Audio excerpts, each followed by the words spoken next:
Hello. I don't know how many of you saw the interview last night that Dominic Cummings gave to Laura. It was the sort of car crash interview that I haven't seen for a while, that actually I don't think any of us have seen since Prince Andrew bothered to talk to an interviewer. It was just an astonishing display of self-delusion, self-satisfaction, self-importance, and self-destruction, actually. It was also, if you analyse it from a sort of English literary point of view, I mean, it would be very good for somebody who's planning to do a university entrance to take this interview and analyse it. Look at all those adverbs, and adverb generally is a word we don't want, and when there's lots of them, we start to get extremely suspicious. We start to think, well, is this person trying to disguise something? Is this person trying to avoid the truth? It's like when you see people overusing the passive voice. What are you wriggling away from here? I mean, look at that, or listen to the text. He talks about extremely, something where everything was extremely, essentially, extraordinarily, even blah, blah, blah, blah, literally. Oh, that is such a misused word. Reasonably. He uses the word reasonably so often that I start to think that the whole thing was unreasonable. The interviewer, Laura, kept asking him, I think she asked him about 3 times, can you hear yourself? Can you hear what you are saying? And no, he couldn't. He was prevaricating, he was smug, he was self-justifying, he was intolerable. If I had been exposed to that sort of man for the length of time that Boris Johnson had been exposed, I would have got rid of him far earlier. He was even dithering, if you remember. He was even dithering in that interview last night over the eyesight test at Barnard Castle. If there's one story that he should have had watertight with a decent excuse, it was that, but no, he was dithering. I cannot believe that any interviewer could be so good as to put him in a position where he wants to dither over the one thing, the one question that is predictable, but yet he does. Unbelievable stupidity, and this was the man who was advising the Prime Minister. We should seriously ask a question of the Prime Minister. Is it reasonable for you, Prime Minister, to listen to this man calling you a shopping trolley, calling you a duffer, calling you all manner of appalling things, questioning your honour, your integrity, your intelligence? Or is it appropriate that you, Prime Minister, should have appointed this man in the first place? Do you have, Boris, do you have an ability to read people? This man didn't change overnight. This man didn't suddenly become nasty, supercilious, sly, a wretch overnight. This is what he always was, surely. Couldn't you see that? And then you hear Dominic Cummings telling us how the Prime Minister appointed this man, begged him to help run the country.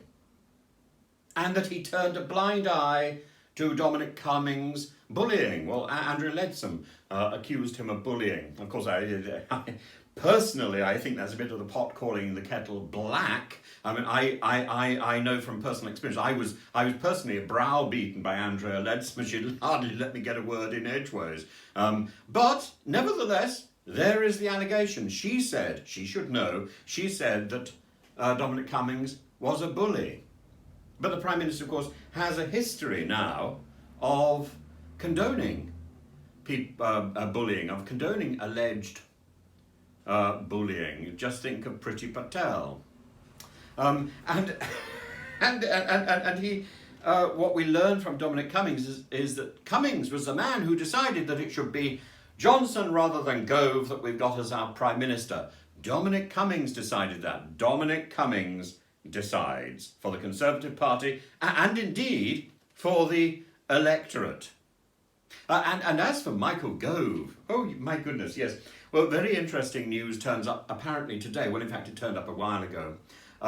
Michael Gove's nickname in the Conservative Party, and more widely, I believe, is donkey. Now, donkey is such an interesting word. In Greek, it's gaithuri. Now, I always got it confused with cucumber, but no. In Greek and in Turkish, it's eşek. And in both languages, if you call somebody a donkey, you are referring to their intellectual prowess. They're basically saying that they're stupid or stubborn or immobile, defiant.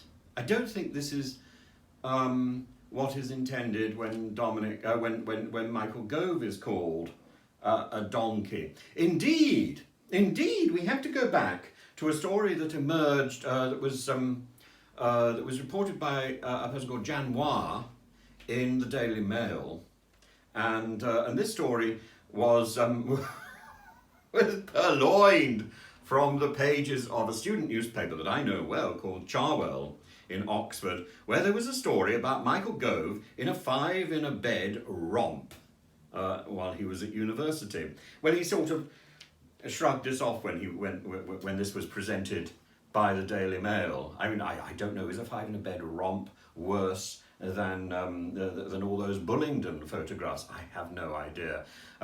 Is a 5-in-a-bed romp worse than an accusation or an admission that he took cocaine? Ooh, the mind boggles, doesn't it, really? So, donkey, that seems to be a reference to something that was discovered in this little 5-in-a-bed romp. An anatomical. It takes us all back to Matt Hancock, doesn't it? Matt Hancock and Gina Coladangelo. We are not a donkey. No, and Matt Hancock would say, no, missus, I'm a sex symbol for women who don't care, by Jove.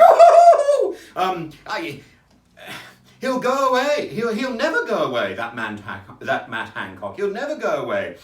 Because my goodness, his name is like a medical dictionary. My name's Matt Hancock. Woo, Mrs. Or maybe it's an advice for an adolescent boy. Less of Matt Hancock.